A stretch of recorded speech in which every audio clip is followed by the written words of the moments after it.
Anchor గారికి, కిరణ్ గారికి, ఇద్దరికి నమస్తే అండి. నమస్తే.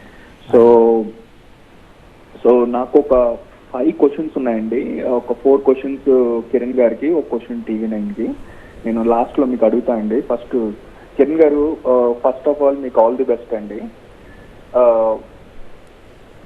మీ పార్టీకి మీరు ఖచ్చితంగా గెలిచి వెళ్ళాలని డెఫినెట్గా మేము కోరుకుంటున్నాం. అయితే ఫస్ట్ క్వశ్చన్ అండి, మీ భవిష్యత్ కార్యాచరణ ఎలా ఉంటుందండి? ఎందుకంటే ఈ ప్రశ్న ఎందుకు అడుగుతున్నానంటే, చంద్రబాబు నాయుడు అన్నవాడిని నమ్మలేమన్నమాట. ఇప్పుడు మీ పార్టీలో చాలా మంది టీడీపీ వాళ్ళే ఉన్నారు. రేపు వాళ్ళంతా వెళ్ళి జనసేనని విలీనం చేసేస్తే అప్పుడు మీ భవిష్యత్తు కార్యాచరణ ఎలా ఉంటుంది? ఎందుకంటే we have lot of past experiences with that person. అది ఫస్ట్ క్వశ్చన్ అండి. సెకండ్ క్వశ్చన్, లోకేష్ గారిని ఈ మధ్య చూస్తున్నాం కదా, చాలా ప్రచారాల్లోని చాలా మీటింగ్స్ లోని ఆయన్ని దూరం పెట్టినారండి.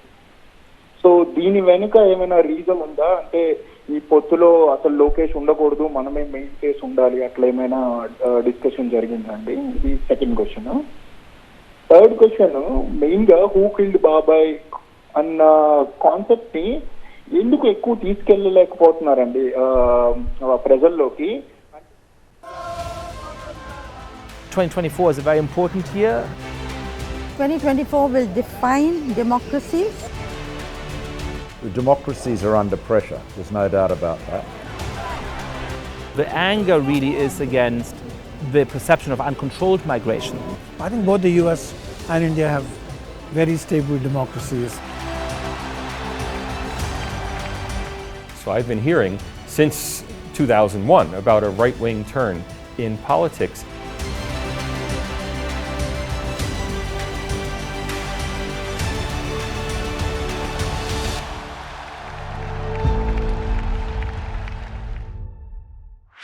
This and more.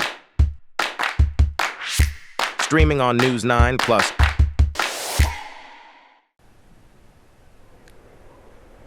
రైట్ అండి, కాల్ కట్ అయినట్లుంది.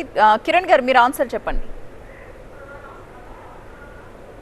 సార్, రాజేష్ గారు మొట్టమొదటి ప్రశ్నకి చంద్రబాబు గారి గురించి మీరు ఎక్కువ జనసేన పార్టీ గురించి ఎక్కువ ఆలోచిస్తారేమో అనిపిస్తుంది.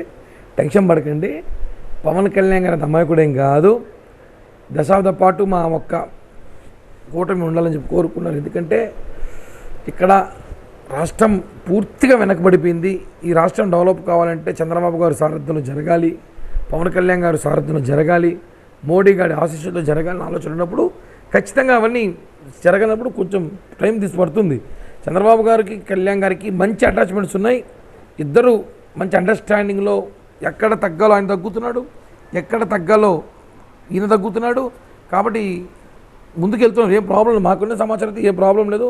ఎక్కడ మనం భయపడాల్సిన అవసరం అయితే లేదు. జనసేన పార్టీకి ఎటువంటి డోకా లేదు, ఎక్కడ విలీనం చేసే ప్రసక్తే లేదు, ఎక్కడ మన పార్టీని మోసం చేసే ధైర్యం వాళ్ళకి లేదు, మోసపోయేంత అమాయకత్వాలు జనసేనకు లేరు. ఇది క్లియర్ అండి. ఇంకా హూ కిల్డ్ బాబాయ్ అనేది ఆల్రెడీ మనం దాన్ని వాడుకోకూడదు కనిపిస్తుంది. ఎందుకంటే ఆల్రెడీ చంద్రబాబు గారు మాట్లాడుతున్నారు, ఇప్పుడు శర్మిల గారు వాళ్ళ చెల్లె వచ్చారు, వాళ్ళే మాట్లాడుతున్నారు రోజు. మనకెందుకు ఆ పని?